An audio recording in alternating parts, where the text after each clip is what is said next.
But when you work on it real expressively, you know. Once you, I mean, there's notes that I still have to fish for now and then,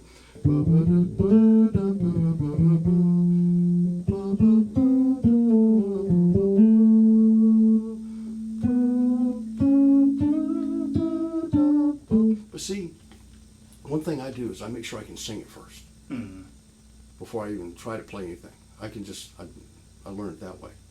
Because that way you play what you sing. That's really a great way to go.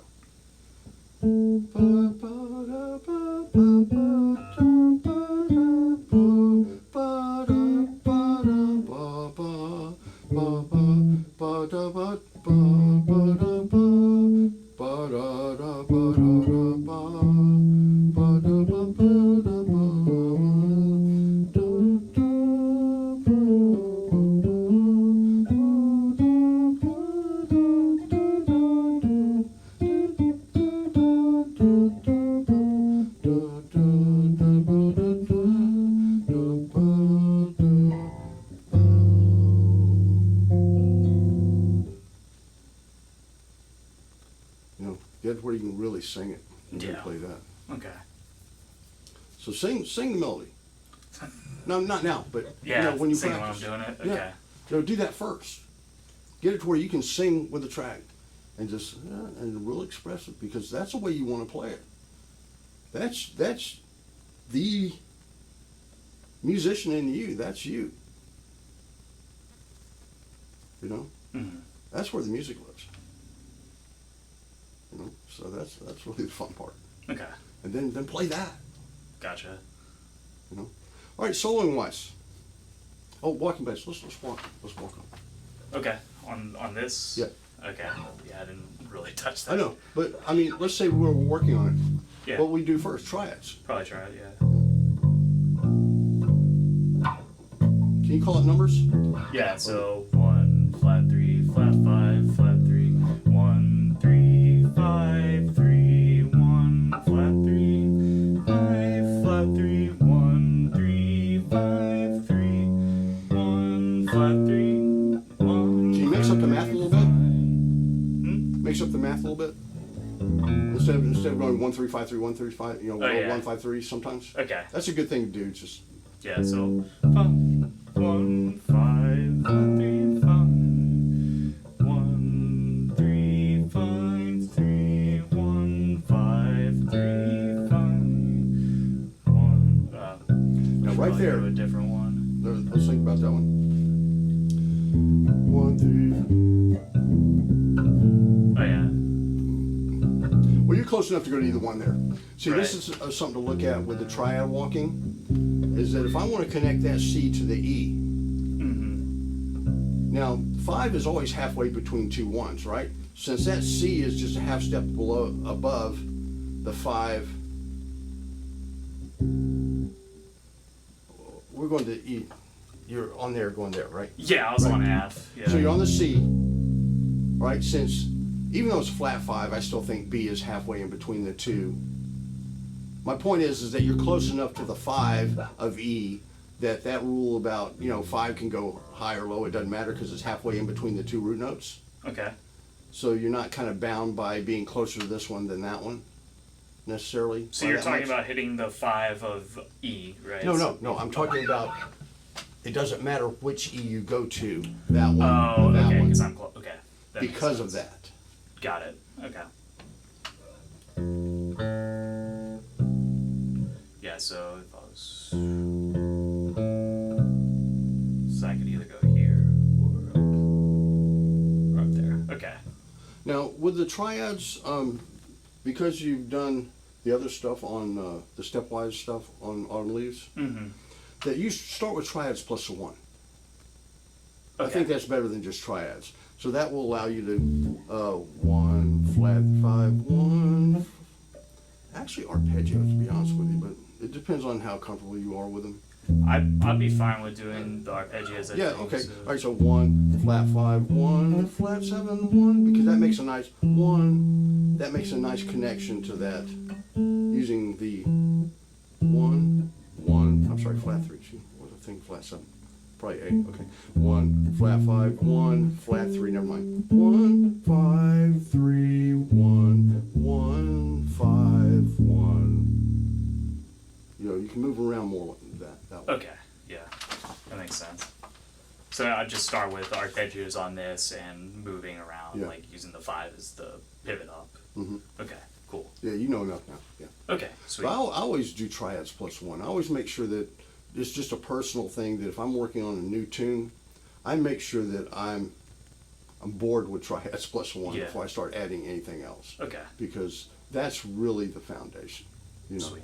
So I'll work on that and the arpeggios running through Mm-hmm. this. And then when you get to melody,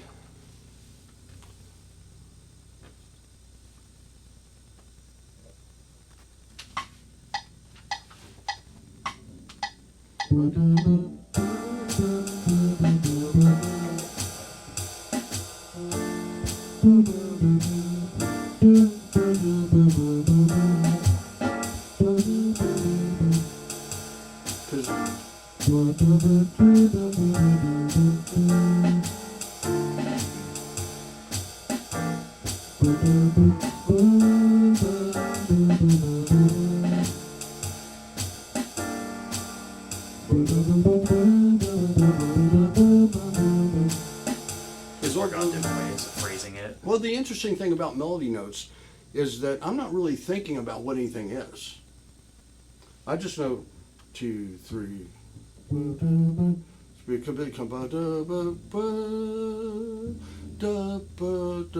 That would be the timing of the melody. So the is before the E minor 7 flat 5 chord. 1, 2, 3, 4, 1. Right? So, so actually the really cool part there is well, that's in there too.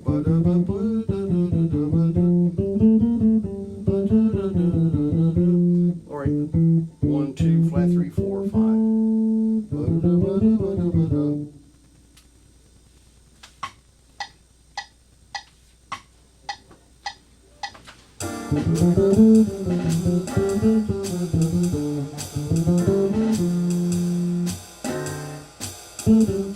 Sorry. But you see, you can experiment with getting some soloing stuff going Yeah, just out by of using melody. melody notes. Okay. Because it's already there, right? It's being used over those chords. Mm-hmm. So see how many different ways you can shape those.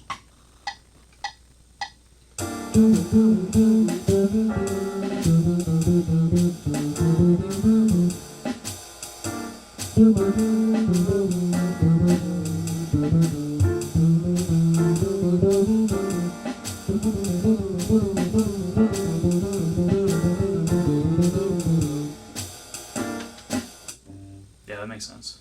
So there's another whole different way of soloing, and it has nothing to do with scales. Okay, cool. You know, so listen, you know, and you being a rhythm guy, man, I mean, you should be able to go town on that, Yeah. right? Just take a group of notes and just stir them up, right? Yeah. Then,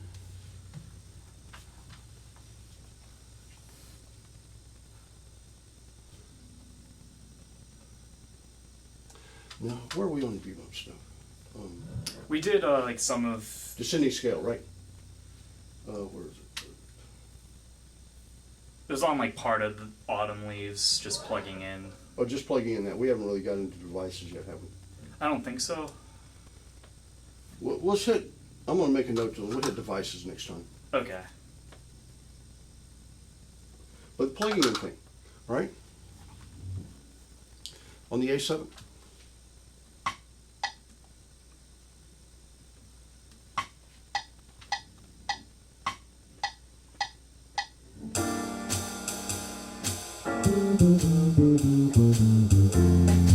Same things with on leaves. Right.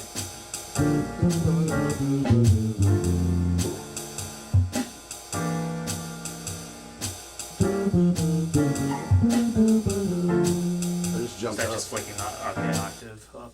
Well, that's one of the bebop devices, but you know, again, you're just because of your experience level. I'm just saying that we don't worry about the device part of it. But any non-chord tone, 1 and 2, 1, 1 and 2 and 3 on any of the ands of the 1 and 2 and 3 and 4 and notes. You can just jump up. You an can octave. jump up and resolve down to the chord tone that's going to on the downbeat. Okay. Flat 9, 1, flat 7, or approach, but really. Flat 7 is, see those notes on the and to 4? It's just like the fourth beat note on a walking bass line. It never is what it is. It's what it's leading To. Well, it's good to look at it both ways. Yeah, okay, that is flat 7, but it's functioning as a diatonic approach note to flat 3 of D minor. That's how it's actually working. Okay. But technically it is flat 7 because it hasn't crossed the border yet. Mm-hmm. You know.